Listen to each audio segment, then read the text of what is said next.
À ce moment-là, il explique que je l'avais percuté. À partir de là, pas de négociation, on va au tribunal.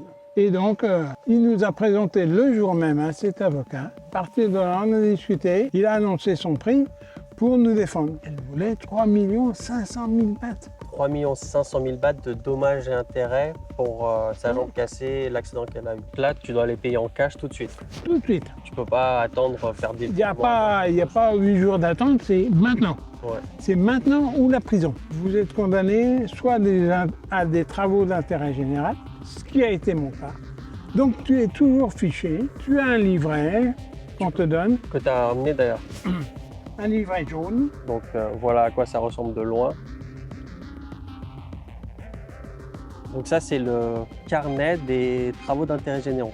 Ouais. Tant que j'aurais pas fait ma journée de travaux d'intérêt général, si j'ai un accident à tort, je vais directement en prison. Salut YouTube, bon aujourd'hui, nouvelle vidéo pour ceux qui suivent la chaîne. J'ai eu 2 accidents l'année dernière et on m'a contacté suite à la vidéo que j'avais fait sur mon premier accident. Un Français qui habite là depuis une quinzaine d'années, qui a eu un très grave accident, enfin très grave, c'est allé très loin, poursuite judiciaire, etc.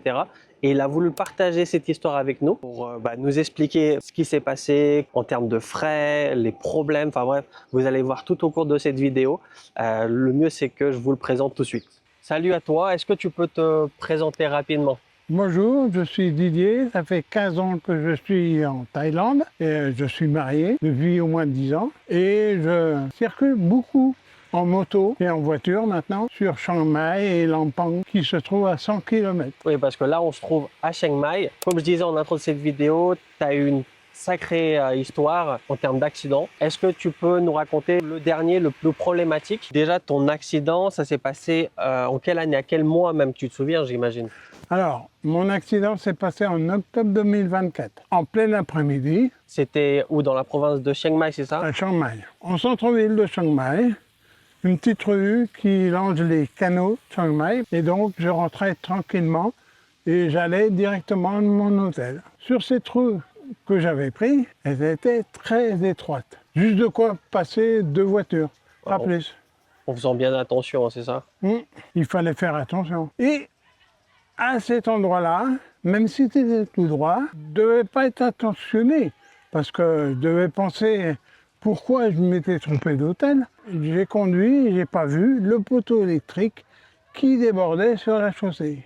Ouais, parce qu'il était au milieu de la route, le poteau, enfin au milieu de la route. Il était vraiment sur le côté de la route, sur Vraiment en dehors du trottoir, même s'il était tout petit, le trottoir, mais ça débordait.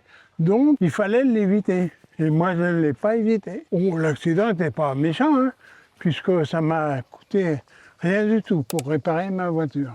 Donc, pour faire une simulation, c'est un peu comme le poteau électrique, c'est cet arbre, et tu tapes un tout petit peu l'arbre, c'est ça? Ouais. En réalité, j'ai tapé ma voiture roulant comme ça, je l'ai tapé comme ça, là. Même pas en frontal, sur le côté. Vraiment à peine. Ça m'a coûté à peu près 8000 bahts, 200 € pour la faire réparer. Donc c'était rien. Mais hélas, il y avait une femme qui me doublait à cet endroit-là. Chose qui n'était pas prudent pour elle. Parce que c'est une rue étroite, c'est ça? Étroite, oui. Je venais juste de croiser une voiture, donc moi je m'étais un peu décalé sur la gauche. Si je ne m'étais pas décalé, je n'aurais pas percuté le poteau. Et donc, j'ai percuté ce poteau. Ma voiture a bougé par l'arrière, ce qui a engendré le choc avec la femme. Elle était en train de te doubler? Puisque ma voiture a été esquintée sur le côté, pas à l'arrière. Ah, sur le côté, ok. Mais vous savez, dans l'action, on ne prête pas attention à tout ça. J'ai bougé ma voiture, je n'étais même pas aperçu qu'une moto était tombée. Donc j'ai bougé ma voiture et c'est au moment que je suis sorti de ma voiture que j'ai vu qu'il y avait quelqu'un qui était tombé. Parce que tu es sorti de ta voiture pour constater tes dégâts? Pour voir mes dégâts. C'est à ce moment-là que j'ai vu cette femme couchée avec sa moto sur le côté. Le premier réflexe, qu'est-ce que tu fais? Ah bah, l'étonnement. Après, j'ai vu, bon, on est en Thaïlande, donc les Thaïs viennent tout de suite prêter aide à la personne. Moi aussi, j'ai été voir. Il y a eu un monsieur, une femme qui était l'agent d'accueil de l'hôtel un peu plus loin, qui est venu me voir, qui parlait anglais, donc on a discuté et a dit ok, ils ont appelé la police, on n'a plus qu'à attendre, une ambulance va venir et tout. Et on a attendu la police. Parce qu'il faut savoir, en Thaïlande, à chaque accident ou quoi que ce soit, en fait, la police doit toujours intervenir. Donc la police est venue. La police est venue, hein, comme la police a énormément de pouvoir sur les accidents, c'est elle qui décide qui est coupable, pas coupable, combien on doit payer en indemnité, c'est elle qui discute les indemnités et tout. Donc, la police a fait le constat. Moi, étant en règle, ayant mes permis Thaï, ça c'est très important, hein, permis Thaï, plus mon assurance pour la voiture. J'ai aussi... Un instant, assurance, est-ce que tu avais une vraie assurance de côté ou juste le Polo Bar? Polo Bar, c'est l'assurance minimale obligatoire. Non, j'ai une assurance au tiers, c'est-à-dire moitié-moitié. Comme en France, le tiers payant, le tiers accident. Il couvre uniquement les dommages physiques. Des dommages physiques de celui qui est accidenté. Ok, donc le Polo Bar. Et couvre aussi les dommages matériels. Donc j'ai montré tous mes papiers. Bien sûr, quand je m'en vais en déplacement loin de chez moi, j'ai toujours mon passeport avec moi. Donc j'ai montré mon passeport. Mais j'ai aussi une carte d'identité Thaï. Donc j'ai tout montré. Et à partir de là, le policier a fait ses photos, a fait le constat et a pris toutes mes coordonnées. À partir de là, j'ai attendu qu'il me recontacte pour aller à la police pour faire la déclaration d'accident. Donc en fait, tu as eu l'accident, la police est venue, l'ambulance est venue, elle est partie à l'hôpital parce que sa jambe était cassée, c'est ça? Et toi, avoir donné tous les documents, tu es rentré chez toi. Exactement. Et tu as été convoqué au commissariat combien de temps après? Pour une quinzaine de jours. Hein. Ah oui, quand même. Ils veulent d'abord savoir si la personne accidentée peut venir ou pas venir. Si elle ne peut pas venir, il faut qu'elle trouve un représentant pour se présenter. Comme elle avait la jambe cassée, elle n'a pas pu venir tout de suite. Elle n'a pas pu venir, elle était hospitalisée. Donc, on a été le voir avec ma femme, voir la personne à l'hôpital pour voir comment elle allait, s'excuser. Ça, c'est ma femme qui le voulait. Vous avez fait les choses bien, on va dire. On a payé les dégâts sur la moto. 3000 bahts, hein. C'est pas grand-chose. C'est pas grand-chose, hein. C'est moins de 100 €. Il y avait presque rien. Hein. C'était pas un accident grave pour moi. Tu sais à peu près à combien tu roulais? Je roulais à une trentaine de kilomètres puisque je venais juste de sortir d'un parking à peu près à 200 mètres. Donc aucun souci. Je suis pas un fou du volant. Hein. Voilà. Donc à partir de là, j'ai été convoqué par le policier, le même qui a fait le constat. Donc tu étais convoqué au commissariat de Chiang Mai. Sarafi même? Oui. Parce que tu étais à Sarafi, on ne l'a pas dit tout à l'heure. Donc comme il y a plein de commissariats à Chiang Mai, suivant ton lieu d'accident, tu vas au commissariat le plus proche. À partir de là, ils prennent les photocopies de tous tes papiers, de ton visa, de tout, et tu fais ta déclaration d'accident. Mais comme je suis un étranger, j'ai droit à un interprète, appelé par le policier. Ok, gratuitement. C'est pas moi qui l'ai appelé, gratuitement. Hein. Intéressant. Est-ce que l'interprète parlait français? Parfaitement, impeccable. Comme un français. Comme un français, un franco-thaï. Et tout à l'heure, tu me l'avais dit, mais ces interprètes, ils sont bénévoles, c'est gratuit. Oui. C'est bénévole. Il y en a un pour le tribunal et il y en a un pour la police, quand tu n'es pas capable d'exprimer face au policier. Donc à partir de là, j'ai expliqué mon accident, comment ça s'est passé, comment c'est arrivé. Bon, j'ai pas dit que j'étais distrait ou... non, j'ai dit simplement, j'avais pas vu le poteau, j'ai percuté et je me suis même pas aperçu que quelqu'un avait été touché. Voilà, pas plus. Bon, après, l'autre personne n'était pas là, c'est son frère qui est venu pour la remplacer, pour exprimer le problème. Et à ce moment-là, il explique que je l'avais percuté. Ok. Pas que ça soit ma voiture, que je l'ai fait exprès ou quoi. Non, j'ai percuté volontairement la personne. Est-ce qu'entre-temps, ils sont allés chercher les caméras de surveillance Oui. aux alentours? Après le premier rendez-vous de la police. Ouais. Début novembre, il est arrivé avec ses béquilles, ses trucs. Et là, on ne réexplique pas parce qu'on lit le procès verbal que le policier a fait. Le policier demande combien vous voulez, madame, en parlant de la personne accidentée. Et elle demande 180 000 bahts. Chose que j'ai dit, non, je refuse. Je propose 70 000 à payer maintenant. Okay. Tu avais déjà réfléchi avant dans ta tête combien tu voulais? Ouais.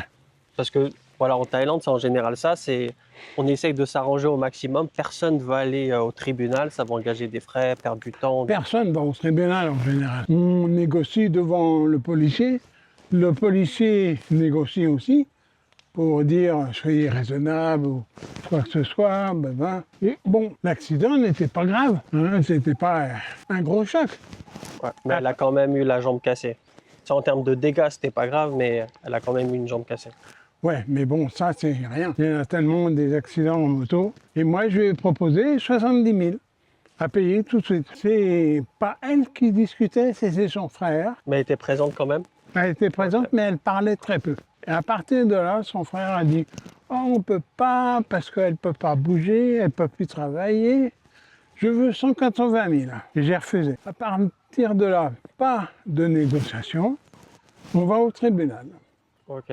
Et on attend la convocation du tribunal. Donc là, à ce moment-là, ils ne te prennent pas ton passeport au commissariat? Non, jamais. Vous vous séparez, tu rentres chez toi, elle rentre chez elle. Exactement, et on attend la convocation du tribunal. La convocation, comment elle arrive? Par voie postale, par appel? Alors, elle arrive par mail, qui vous indique que le policier a eu un rendez-vous qu'il faut se rendre au commissariat pour aller chercher cette convocation au tribunal. Tu reçois ta convocation, tu vas la prendre et tu as la date. À partir de là, c'était à peu près un mois après, on te dit, faut venir au tribunal à Chiang tel jour, telle heure.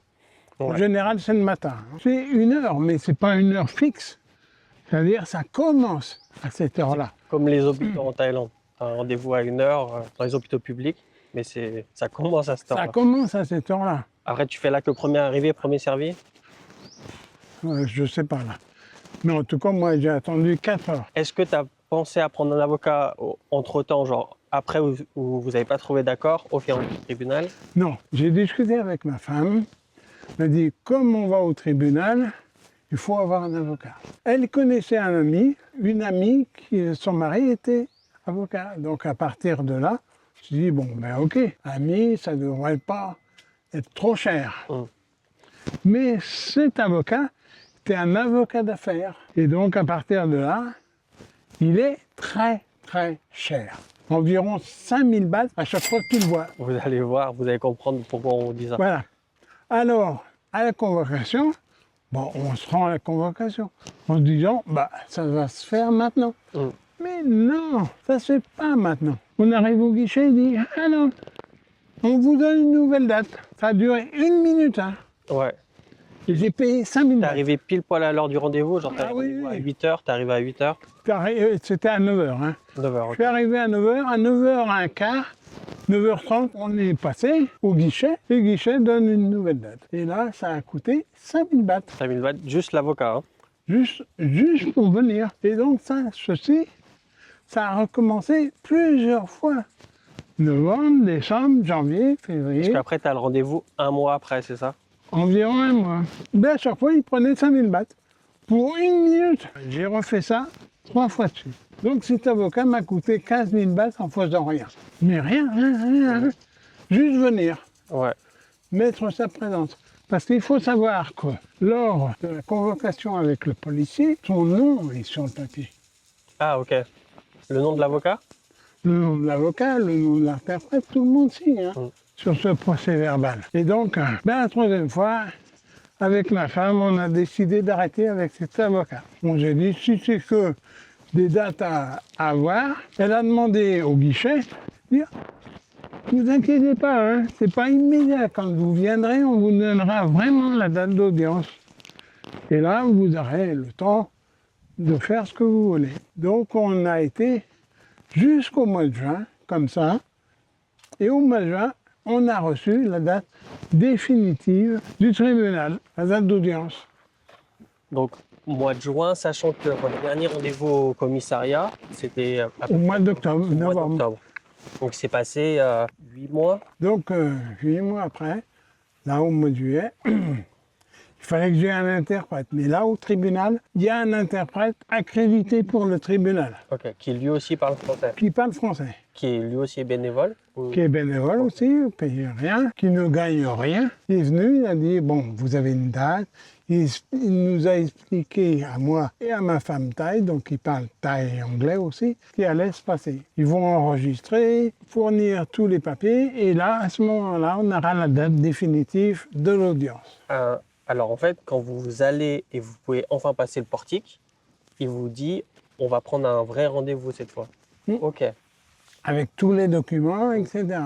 Et là, il me pose la question, avez-vous un avocat? J'ai dit, j'en avais un, mais j'en ai plus. Et cette personne m'a dit, j'ai un ami qui est avocat thaï et qui gère ces affaires-là. Et donc, il nous a présenté le jour même à cet avocat. À partir de là, on a discuté, il a annoncé son prix pour nous défendre. Jusqu'au bout de l'affaire. Hein. Si l'affaire durait 1 an, ce serait le même prix. Ouais. Il n'y aurait pas d'augmentation. Et on a payé, j'ai payé 15 000 bahts.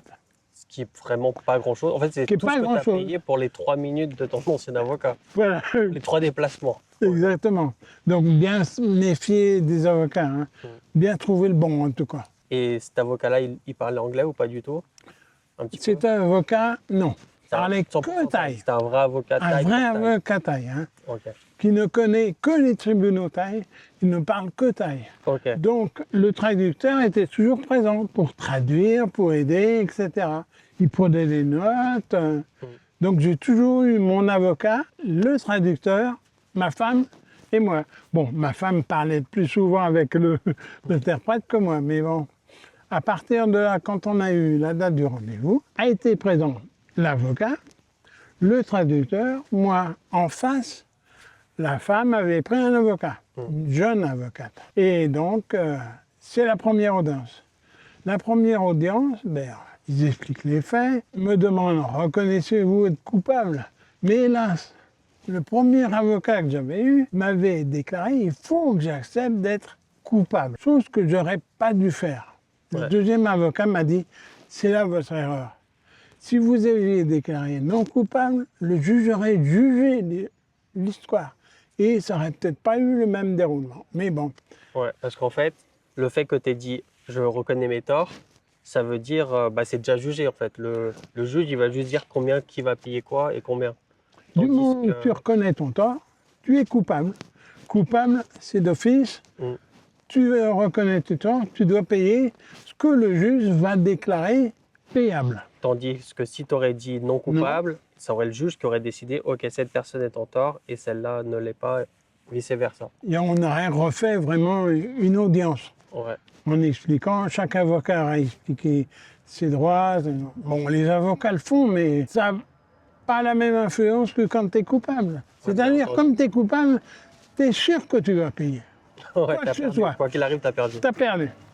Donc à partir de là, ils ont dit, bon, elle a pris en compte ce que les avocats ont annoncé, l'accident, ce que mon avocat avait cherché, ce qu'elle avait eu, ce qu'elle avait fait, ce qu'elle faisait, où elle vivait, et tout. Ouais, il a fait des vraies recherches. Vraiment, Il a fait vraiment une son enquête. travail, ouais. Une enquête, hein. Pas comme ton ancien avocat Non. qui, lui, venait juste et savait pas vraiment ce qui se passait dans la Il a été à l'hôpital, demandé les papiers, les justificatifs d'hôpital, les factures et tout. Hein. Donc il a tout demandé. L'autre avocat, bon, a dit que j'étais coupable, donc à partir de là, c'était C'était perdu déjà. royal hein, pour elle. Et à partir de là, le juge a dit, bon, ok, j'ai tous les documents, je vous reconvoque pour ma décision. Ok, donc ce premier rendez-vous, ça servait à quoi exactement? Le fait que vous soyez tous là ensemble avec le juge, parce qu'il n'y a pas eu de jugement du coup. Non, Il voulait juste écouter les affaires pour qu'elle ait Exactement. le temps de réfléchir. pour se donner un avis. Ok. Et Voilà. après, vous avez eu rendez-vous combien de temps après? Un mois à peu près. À peu près un mois après. Donc là, on est à quelle date? On est en En août août 2025, donc l'année dernière. 2025 hein, déjà. Donc à partir de là, au deuxième rendez-vous, là, l'avocat, ayant lu et entendu toutes les déclarations et que j'avais reconnu être coupable, demande à l'avocat adverse qu'est-ce qu'ils demandent. Qu'est-ce qu'ils veulent, quoi? Hein, quelle est l'indemnité qu'ils veulent, qu'est-ce qu'ils veulent. Et à ce moment-là, à ma grande surprise, j'ai ouvert des yeux, mais larges. Elle voulait 3 500 000 bahts. 3 500 000 bahts de dommages et intérêts pour sa jambe cassée et l'accident qu'elle a eu. 3,5 millions, ça veut dire 100 000 euros. Pour vous donner une idée, vous pouvez acheter une très belle maison, surtout à Chiang Mai. Une très belle maison ou alors une maison très bien placée à Chiang Mai. 3 500 000. On achète même 2 appartements. Ou 2 maisons écartées du centre-ville. C'est énorme. Ouais, ça, c'est énorme. Hein. Ouais. Suite à sa demande, qu'est-ce que vous avez fait? Donc, mon avocat, ayant bien fait ses recherches et tout, dit non, il n'est pas possible que mon client paye cela. On avait discuté à l'avance, hein, combien je pouvais aller payer, jusqu'à combien. Et tu l'avais dit jusqu'à combien à ton avocat? Alors, moi, je lui ai dit 150 000, ça pourrait aller. Ouais. Et il m'avait conseillé 150 000. Il dit, ça ne vaut que ça, c'est même déjà trop payé. Ouais. Il a demandé moins, il a dit 50 000. Le juge a dit non. Donc il a accepté, il a dit mon client peut aller jusqu'à 150 000. Et il explique l'accident réellement en montrant les preuves, la vidéo, l'explication de la vidéo, l'hôpital qui ne parle que d'une jambe cassée et pas d'autres dégâts, tandis que l'avocat adverse parlait de plein de dégâts sur la jambe, des problèmes à la hanche, qu'elle perdait son travail, qu'elle était obligée de prendre quelqu'un pour s'occuper d'elle, pour faire ses courses et qu'elle ne pourrait plus travailler. Ce que mon avocat a démontré très rapidement. Donc le juge a dit, bon, vu les faits énoncés, que j'étais coupable, vous allez déjà payer 100 000 bahts maintenant.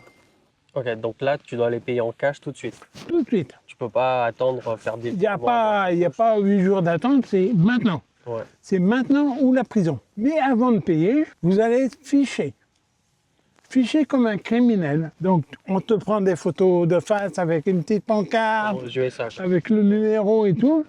Et voilà, t'es fiché. Pourquoi? Mon avocat me dit, mais simplement parce qu'il y a trop d'étrangers qui s'en vont après un accident, qui rentrent dans leur pays et qui ne payent rien. Donc maintenant, pour empêcher cela, t'es fiché comme un criminel. Donc, tu passes n'importe quelle frontière, tu ne peux pas passer. Tu es emprisonné immédiatement, puisque là, ça vient dès du fuite. Ok, ouais. Donc tu pouvais...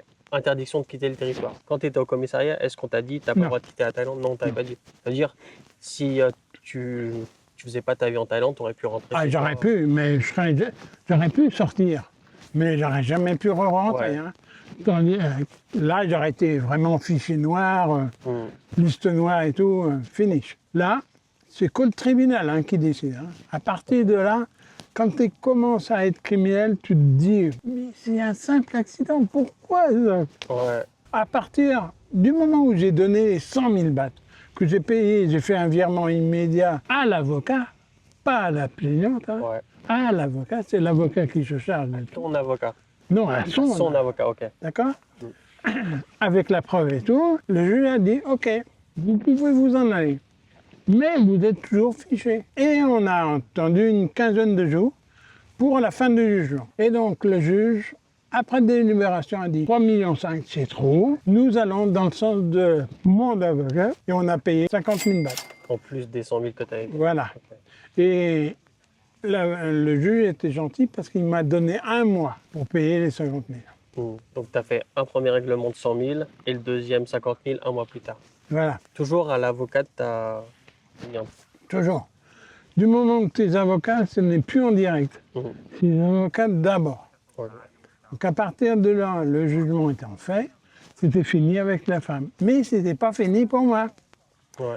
Parce que, étant donné fiché comme criminel, on m'a dit, vous avez versé les 100 000, quand vous aurez versé les 50 000, on vous enlèvera du fichier des criminels. Donc à partir de là, bon, vous pourrez quitter le pays si vous voulez, mais pas conseillé. Alors j'ai payé mes 50 000. À partir de là, j'ai eu un rendez-vous à Longpang, puis à Chiang Mai, sur mon jugement, qui est l'approbation. Tout le monde connaît en France. Hein. Vous êtes condamné soit à des travaux d'intérêt général, ce qui a été mon cas.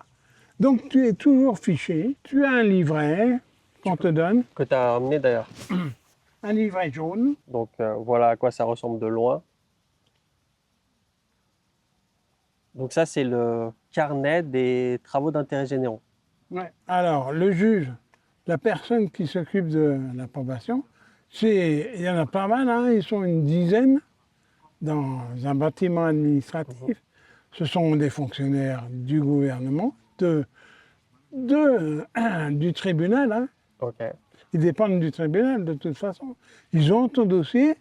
À partir de là, si tu viens, tant mieux. Si tu viens pas, ils envoient la police et tu vas en prison. Et ils vont te chercher chez toi et te cassent prison direct. Ah ouais, il n'y a pas de négociation là. Donc j'ai été, parti de là, on m'a dit, voilà, vous avez été condamné à une journée de travaux d'intérêt général, que je ferai le 2 mai. Donc c'est de cette année. Hein.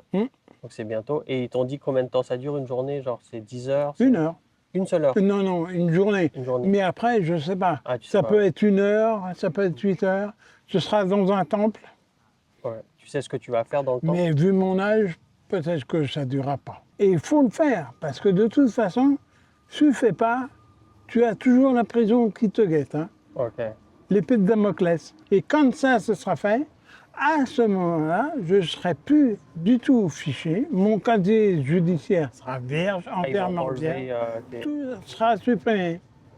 C'est comme si j'avais rien eu. Et là, du coup, tu disais aussi, c'est si tu as un accident avant Alors, le lever de... Tant que j'aurais pas fait ma journée hein, de travaux d'intérêt général, si j'ai un accident à tort, hein, Hmm. je vais directement en prison. Pas plus, pas moins. Ouais, c'est prison directe et après on parle. On ne discute pas. Hein. Mm. La prison, c'est facile en Thaïlande. Hein. Tu peux t'y retrouver très vite. Mais pour en sortir, c'est pas du tout la même chose. Hein. Voilà. Donc, je vous conseille que quand vous avez un accident, essayez de négocier avant d'aller plus loin. Donc, merci Didier d'avoir partagé ton histoire, super intéressante. N'oubliez pas de vous abonner, c'est pas déjà fait. Dites-moi en commentaire ce que vous avez pensé de cette histoire, avec tout le respect bien entendu. Et puis moi, je vous dis à la prochaine. Ciao!